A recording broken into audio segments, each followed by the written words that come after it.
عمران خان صاحب اور ان کی اہلیہ کو سزا ہوئی ہے احتساب عدالت سے، 4 بڑے اہم سوال ہیں۔ کیا اس سزا کے بعد جو مذاکرات جاری ہیں عمران خان صاحب کی جماعت اور پس پردہ وہ ختم ہو گئے ہیں؟ اور کیا آج جب سزا ہوئی تو عمران خان صاحب گھبرائے ہوئے تھے یا مسکرا رہے تھے؟ علی امین گنڈا پور 1.5 گھنٹہ عمران خان سے جا کے ملے، اس کا کیا مطلب ہے؟ اچھا، علیمہ بی بی آج کیا کہہ رہی تھی؟ انہوں نے کہا جی ہمیں 1 ماہ پہلے سے علم تھا کہ سزا عمران خان صاحب کو سنائی جانی ہے اور ہم تو چاہتے ہیں سزا سنائیں، خان صاحب بھی یہ کہہ رہے ہیں، لیکن انہوں نے کہا کہ آج جب فیصلہ سنا رہے تھے جج صاحب تو کچھ تماشبین صحافی آئے ہوئے تھے، انہوں نے کچھ لوگوں کا نام بھی لیا، میں رپیٹ نہیں کروں گا، آپ جانتے ہیں ان کا اشارہ کس جانب تھا۔ بار بار ایک بات خان صاحب کر رہے ہیں کہ بالکل کوئی فرق نہیں مجھے پڑتا، میں جتنا عرصہ بھی یہ چاہیں میں جیل رہنے کو تیار ہوں لیکن ڈیل نہیں کروں گا، یہ خان صاحب کہہ رہے ہیں۔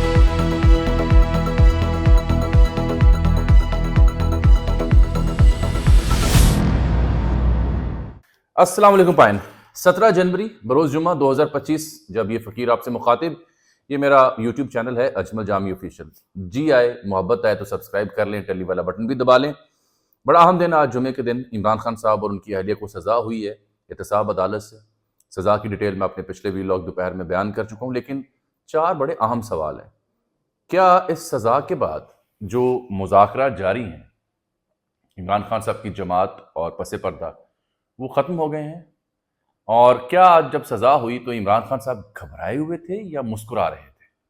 آج جو کچھ صحافی وہاں گئے انہوں نے کیا سوال پوچھا، کچھ حکومت کے چاہنے والے صحافی تھے، انہوں نے وہاں کیا لوچا فرائی کیا، اور پھر علیمہ بی بی کیا کہہ رہی ہیں، بشریٰ بیگم اب کہاں ہیں، اور یہ جو سیٹ اپ ابھی بنایا گیا ہے اس فیصلے کے فوراً بعد علی امین گنڈا پور 1.5 گھنٹہ عمران خان سے جا کے ملے، اس کا کیا مطلب ہے؟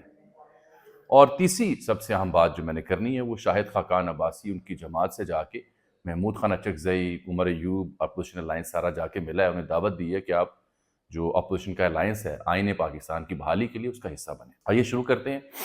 لیکن یہ جو جج ہیں اے ٹی سی کے احتساب عدالت اسلام آباد 1 کے ناصر جاوید رانا، ایک بات ذہن میں رکھیں کہ یہ 3 بار فیصلہ مؤخر کیا گیا اور پھر آج سنایا گیا ہے۔ تو جب 3 بار فیصلہ مؤخر کیا جائے تو اس سے مراد کیا ہوتی ہے؟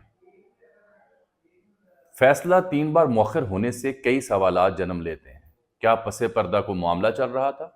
پس پردہ کو ڈیل چل رہی تھی؟ پس پردہ کوئی ہیلو ہائی چل رہی تھی؟ کچھ مطالبات تھے یا کیا تھا؟ سب سے پہلا سوال تو یہاں کھڑا ہوتا ہے۔ دوسرا جو جج ہیں ناصر جاوید رانا صاحب، ان کے حوالے سے مطیع اللہ جان صاحب نے ایک ولاگ کیا ہوا ہے، تو میں نے ڈیٹیلز چیک کی ہیں کچھ لاہور کے صحافیوں سے، اسلام آباد کے صحافیوں سے۔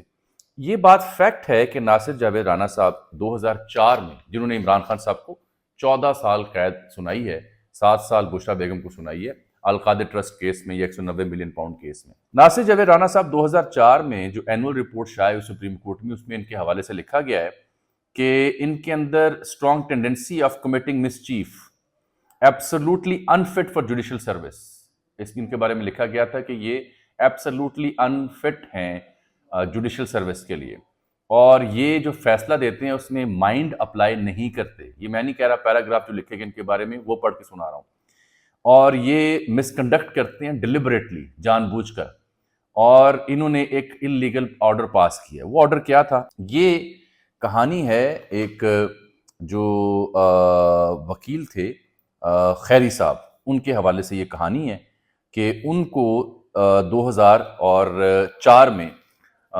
حبیب الوہاب الخیری، ان کو پیشی کے بغیر، یہ پیش نہیں ہوئے عدالت میں، پیشی کے بغیر ان کا جسمانی ریمانڈ دے دیا تھا، جس کے اوپر انہیں نااہل قرار دیا گیا ان جج صاحب کو، جنہوں نے آج خان صاحب کے حوالے سے فیصلہ دیا ہے کہ ایک بندہ پیش نہیں ہوا عدالت کے سامنے یا پیش نہیں کیا گیا تو اسے دیکھے بغیر آپ نے اس کا جسمانی ریمانڈ کیسے دے دیا، اس لیے انہیں مس کنڈکٹ کا شکار قرار دیا گیا، انفٹ قرار دیا گیا فار جوڈیشل سروس۔ لیکن پھر میں نے چیک کیا کہ پھر کیا ہوا؟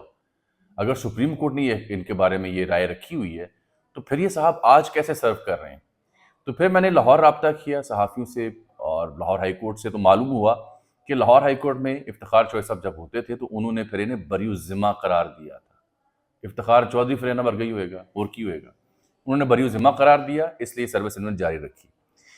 ایک تو ہو گیا یہ نقطہ۔ اب 2 بڑی اہم باتیں میں نے آپ سے کرنی ہے اسی سلسلے سے جڑی۔ اچھا، علیمہ بی بی آج کیا کہہ رہی تھی؟ انہوں نے کہا جی ہمیں 1 ماہ پہلے سے علم تھا کہ سزا عمران خان صاحب کو سنائی جانی ہے اور ہم تو چاہتے ہیں سزا سنائیں. خان صاحب بھی یہ کہہ رہے ہیں. لیکن انہوں نے کہا کہ آج جب فیصلہ سنا رہے تھے جج صاحب تو کچھ تماش بین صحافی آئے ہوئے تھے. انہوں نے کچھ لوگوں کا نام بھی لیا, میں رپیٹ نہیں کروں گا, آپ جانتے ہیں ان کا اشارہ کس جانب تھا. انہوں نے اتنا شور مچایا کہ عمران خان صاحب میڈیا سے بات نہیں کر سکے. خان صاحب نے البتہ جو باتیں کی ہیں, جو ان کا ٹویٹ بھی چھپا ہے, وہ حمود الرحمان کمیشن کے بارے میں کہہ رہے ہیں کہ وہ رپورٹ پڑھیں, کیسے ریاست نے اس وقت کے فیصلہ سازوں نے غلط فیصلے کیے, غلط طریقے سے چیزوں کو سیاسی طور پر بھی دیکھا, اس کا نقصان آج ملک بھگت رہا ہے. تو انہوں نے کہا یہ کیس بھی ویسا ہی کیس ہے. یہ خان صاحب نے پہلے ڈرا کیا. دوسرا, خان صاحب نے کہا آپ نے گھبرانا نہیں ہے. وہ بار بار ایک بات خان صاحب کر رہے ہیں کہ بالکل کوئی فرق نہیں مجھے پڑتا, میں جتنا عرصہ بھی یہ چاہیں میں جیل رہنے کو تیار ہوں, لیکن ڈیل نہیں کروں گا. یہ خان صاحب کہہ رہے ہیں. یہ it speaks volume about Imran Khan. Imran Khan صاحب نے اس سارے پروسیس میں ایک شے ثابت کی ہے کہ ہی از ڈفرنٹ دین نواز شریف صاحب ہوں, زرداری صاحب ہوں یا دیگر سیاسی جماعتیں ہوں. اور یہی وجہ ہے کہ سزا ہونے کے باوجود بھی عمران خان صاحب گھبرائے نہیں. حالانکہ کچھ صحافی جو حکومت کے چاہنے والے, انہوں نے کہا جی عمران خان صاحب گھبرا گئے. لوگوں نے قرآن کا حوالہ دیا کہ ہم قرآن پہ ہاتھ رکھ کے کہہ سکتے ہیں کہ وہ گھبرا گئے.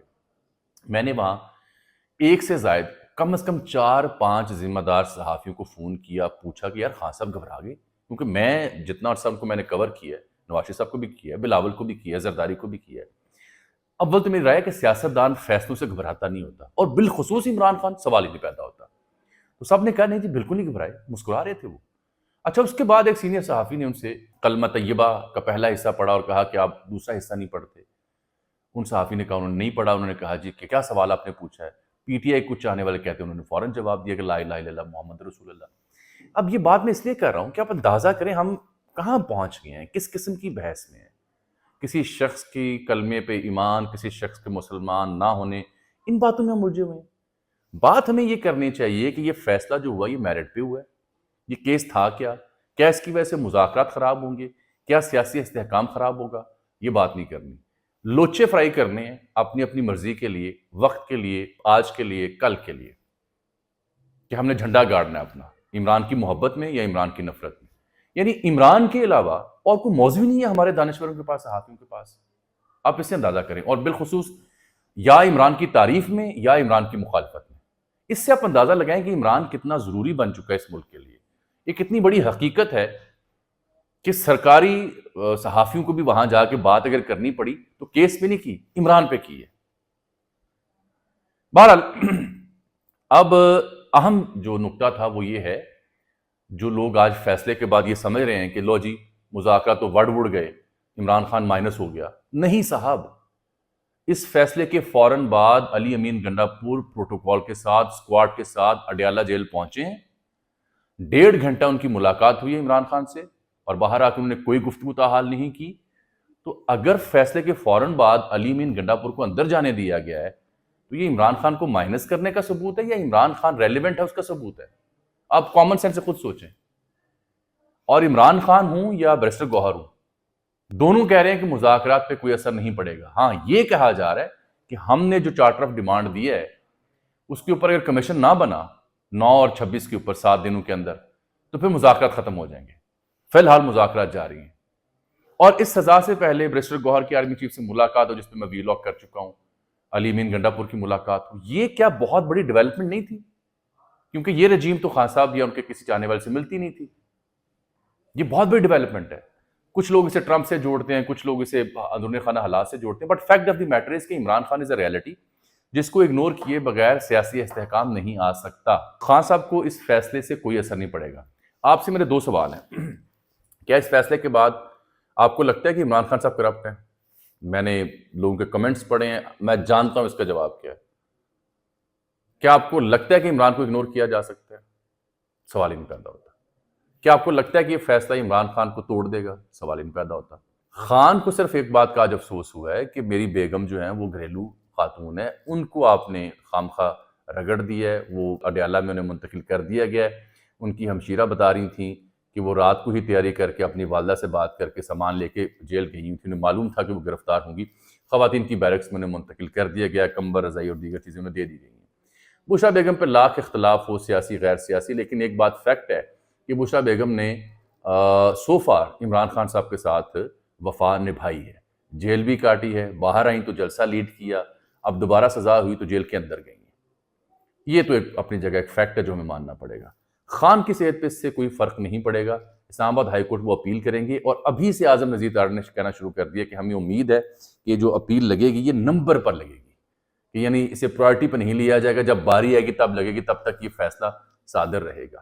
تو اصل میں یہ سزا سنا کے، یہ فیصلہ کر کے عمران خان کو فار ٹائم بینگ مائنس کرنے کی کوشش کی گئی ہے، اور انہیں پیغام دیا گیا ہے جو انصار عباسی صاحب نے خبر بھی لکھی ہوئی ہے جنگ میں، آپ دیکھ لیں، ہم بھی اس حوالے سے ویلاگ میں بات کرتے رہے ہیں اکثر، کہ یہ سمجھانا مقصود ہے یا یہ دباؤ ڈالنا مقصود ہے، یا دیکھیں ایک بات سمجھیں، مذاکرات جب دو لوگوں کے بیچ ہوتے ہیں نا، ہر ایک پارٹی کوشش ہوتی ہے کہ میں ذرا اتوں آواں، اپر ہینڈ ہو میرا، تاکہ اگلے کو باتیں منوا سکوں۔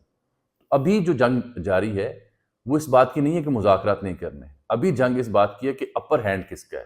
تو یہ فیصلہ سسٹم کا اپر ہینڈ ہے کہ اس کے نتیجے میں خان صاحب کس حد تک لفتے ہیں، کس حد تک بات مانتے ہیں، اور مطالبات کیا ہیں کہ آپ کا ٹویٹر یا باہر بیٹھے لوگ جو شور کرتے ہیں بالخصوص اسٹیبلشمنٹ کے حوالے سے، وہ کم کر دیں، نیم کالنگ چھوڑ دیں، مذاکرات کے عمل کو آگے بڑھنے دیں، ہم اس پہ غور کریں گے۔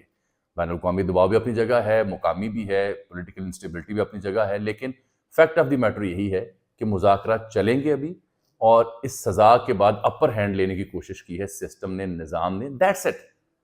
ورنہ سزائیں نواز شریف صاحب کو بھی ہوئی تھی، سزائیں مریم کو بھی ہوئی تھی، سزائیں زرداری صاحب کو بھی ہوئی تھی۔ جب کبھی ڈیولپمنٹ ہوتی ہے، معاملہ فہمی ہوتی ہے، سزائیں اڑ جاتی ہیں۔ ہمیں سب کو پتہ ہے کہ پاکستان میں سیاستدانوں کو سزائیں کیوں دی جاتی ہیں، کیسے دی جاتی ہیں، کس وجہ سے دی۔ فرق صرف ایک ہے کہ اب جس شخص کو سزائیں دی جا رہی ہیں اس کا نام عمران خان ہے، وہ اور طرح کا بندہ ہے۔ ہی از ان لائک ادر پولیٹیشینس کہ جو ڈیل کر کے لندن چلے جائیں بچوں سے ملنے کے بہانے، یا بیماری کے بہانے بنی گالا شفٹ ہو جائے، وہ یہ سب کرنے کو تیار ہی نہیں ہے۔ وہ کہتا ہے میں اڈیالہ میں بیٹھا ہوں، بیٹھنے کو تیار ہوں، سمپل۔ یہ فرق ہے، اور یہ ایک نئی شے ہے جو اس وقت سرکار کو دیکھنے کو، سہنے کو اور بھگتنے کو مل رہی ہے ان دی فارم آف عمران خان۔ دو باتیں میں اور آپ سے کر دوں، جو اسلام آباد ہائی کورٹ کی کہانیاں تھیں کہ وہاں پہ 4 ججز لگنے ہیں، وہاں پہ 2 ججز لگیں گے نئے، اس کا جوڈیشل کمیشن نے فیصلہ کر دی ہے۔ ایک جج ہیں سیشن جج اعظم خان صاحب، ایک جج ہیں راجہ انعام الدین مناز جو کہ اسلام آباد ہائی کورٹ بار کے سابق صدر ہیں۔ دونوں ججز کی اپوائنٹمنٹ کے بعد حکومت سمجھتے کہ اسلام آباد میں ان کا کورم پورا ہو چکا، لیکن یہ کہانی ابھی ناکافی ہے۔ اس حوالے سے جو ARY پہ 11:51 پہ خبر چلی کہ عمران خان صاحب کو بری کر دیا گیا ہے، اور پھر چینل 24 پہ بھی خبر چلی، اس کو بھی PTI کسی سازش کا حصہ سمجھتی ہے، لیکن میرا یہ خیال نہیں ہے۔ بینگ پریکٹیشنر آف میڈیا، مجھے یہ لگتا ہے کہ یہ خبریں اس لیے چلیں غلطی سے کہ عموماً ٹی وی چینلز کے ہاں اصول ہوتا ہے کہ آپ فیصلہ اگر آ رہا ہو تو آپ 2 ٹیمپلیٹس بنا کے رکھتے ہیں کہ فلاں شخص کو بری کر دیا گیا، فلاں شخص کو سزا سنا دی گئی، تاکہ جو بھی فیصلہ ہے وہ پہلے سے تیار ہو، آپ چلا دیں۔ تو اسے آپ ججمنٹ ایرر کریے اور کمیونیکیشن ایرر کریے، اور کچھ نہ کہیے گا، اور اس میں ڈیٹیل میں جانے کو آپ کو فائدہ نہیں ہے۔ عام بات، جو اشتہاری لوگ ہیں اس مقدمے میں، شہزاد اکبر، زلفی بخاری، ملک ریاض، ان کے بیٹے فرح گوگی، یہ ہیں۔ خان صاحب کو جن لوگوں نے ڈیمیج کیا یہی لوگ ہیں وہ، اور اس میں مجھے یہ کہنے دیجئے کہ چاہے فرح گوگی ہوں، عثمان بزدار ہوں، یا ان سے جڑے اور لوگ ہوں، خان صاحب کی اپنی ذاتی زندگی میں کرپشن ہو نظر نہیں آئی۔ ان لوگوں نے ان کی ساکھ کو نقصان پہنچایا اپنے پولیٹیکل اور اکنامک فوائد کے لیے۔ یہی وجہ ہے کہ فرح گوگی آج اشتہاری قرار دی گئی ہیں۔ یہ 450 کنال زمین کے عطیے کا معاملہ تھا القادر کے لیے جو دی گئی تھی، جو اب مریم کہہ رہی ہیں کہ میرے پاس آگئی یونیورسٹی، وہاں پہ میں جادو ٹونا نہیں، کچھ اور پڑھاؤں سکھاؤں گی۔ اور یہ ملک ریاض اور عمران خان کے بارے میں جو ڈیل انہوں نے کی کہ جو دسمبر 2019 میں نیشنل کرائم ایجنسی جو ہے برطانیہ کی، اس نے جو تصفیہ تھا ملک ریاض کے ساتھ، اس کی مد میں 190 ملین پاؤنڈز جو تھے وہ ادا کیے، اور اس میں ان کی ایک پراپرٹی 1 ہائیڈ پارک میں بھی تھی۔ تو عمران خان صاحب کے اوپر الزام ہے کہ انہوں نے لفافے میں بند اس ساری سمری کی منظوری لی کابینہ سے، اور جو سپریم کورٹ کی طرف سے سندھ کے عوام کے لیے طے کردہ معاوضہ تھا اس میں ایڈجسٹ کیا، جو پھر بحریہ ٹاؤن نے ادا کیا۔ تو یہ سمپل سی بات ہے، کابینہ سے ریورس کر دے، کہا جاتا ہے سپریم کورٹ کر چکی ہے۔ اس کے جب میرٹس میں آپ آئیں گے تو جج صاحب نے خود آج اپنے نوٹ میں لکھا ہوا ہے کہ اسی جج جس کا میں نے ذکر کیا، انہوں نے اپنے نوٹ میں لکھا ہوا ہے، آپ 138 صفحوں کا فیصلہ ہے، کہ انہوں نے کہا استغاثہ گو کہ اس کے جو دلائل ہیں عمران خان صاحب کے خلاف، اس میں کئی ایک کوتاہیاں ہیں، لیکن وائٹ کالر کرائم میں یہ اکثر پائی جاتی ہیں، اس لیے میں یہ فیصلہ دے رہا ہوں۔ میرا خیال ہے یہی سب سے بڑی دلیل بنے گی جب یہ فیصلہ اسلام آباد ہائی کورٹ یا سپریم کورٹ میں چلے گا تو یہ اٹھ جائے گا فیصلہ. یہ زیادہ دیر ٹک نہیں سکتا، کیونکہ جب بھی معاملہ فہمی ہوتی ہے بڑے سے بڑے فیصلے اڑ جاتے ہیں، سزائے موت بھی اڑ جاتی ہے، عمر قید بھی اڑ جاتی ہے. فی الحال جو مجھے نوٹ کرنے کی بات تھی، آج بھی ایک صحافی سے بات ہو رہی تھی کہ اسلام آباد میں تو لوگ نکلے، پی ٹی آئی کے جو پارلیمنٹیرینز انہوں نے سینٹ میں، قومی اسمبلی میں احتجاج کیا. یہ میرا سوال پی ٹی آئی کی پنجاب کی قیادت سے ہے، یہ کہاں تھے؟ میں نے لاہور میں دیکھا جگہ جگہ پریزن وین کھڑی تھیں، اہم چوک چوراہوں پر. پنجاب اسمبلی کے باہر کچھ لوگ 5-6 آئے، انہوں نے پلے کارڈ اٹھائے، احتجاج کیا، چلے گئے. کورم تک پورا نہیں تھا پنجاب اسمبلی کا. آج پی ٹی آئی اپوزیشن کی سب سے بڑی جماعت ہے یہاں پہ، یہ کہاں تھے سارے لوگ؟ یہ اسمبلی پہنچ کے انہوں نے احتجاج کیوں نہیں کیا اس صورتحال کے اوپر؟ یہ پی ٹی آئی کے جو فیصلہ ساز ہیں انہیں جواب دینا ہے، پنجاب کی جو قیادت روح پوش ہے انہیں جواب دینا ہے، جو مرکزی قیادت انہیں جواب دینا ہے. صرف آپ حکومت کو ذمہ دار ٹھہرا نہیں سکتے. یہ بھی بڑی سوچنے کی بات ہے اور اہم بات ہے. جانے سے پہلے میں نے ذکر کرنا ہے شاہد خاقان عباسی کی جماعت کے پاس گئے ہیں محمود اچکزئی اور دیگر سیاسی رہنما، عمر ایوب بھی.